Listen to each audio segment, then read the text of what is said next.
अगं सुगंधा जेवलीस का नाही? नाही साहेब. जेवून घ्या ना, आमचं होत आलंय. साहेब मी ते तिला भूक नाही. असं का? काय रे तू जेव ना युवराज. मला नको. कशाला आग्रह करती? तसं जेवत राहिला तू. हा याला म्हणायचं बाप. हा? मोलकर्णीला सुगंधा जेवलीस का? घे जेवून, आमचं उरकतच आलंय आणि लेकराला केळ विचारिनात. अरे जेव रे राजा. मला भूक नाही आई. अगं नको आग्रह करू त्याला. पोरीच्या बार गळ्यात गळ घालून फोटो काढल्यावर पोट भरला असेल त्याचं. काय एका पोरीच्या गळ्यात गळा घातला तर गळा काढायला झालंय. हाशमी सारखा पोरगा असता तुम्हाला तर काय केलं असतं? प्रत्येक हिरोईनच्या तोंडात तोंड घालून त्याचे दात पडायची वेळ आली पार, तरी त्याच्या घरच्यांनी सुद्धा केलेलं नाही. आणि आमचा बाप बघा. आपल्या कडू पाटलाचं खानदान आहे, इज्जत आहे आपल्या घराण्याला. काय इज्जत आहे?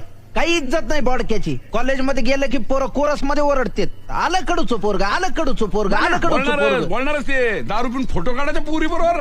मग काय होतंय? तुम्ही तर पेज 3 वर येण्यासाठी मरत असता आणि लेकरू पेज 1 वर आलंय तर त्याचं कौतुक नाही तुम्हाला. नाव वाढलं का कमी झालं?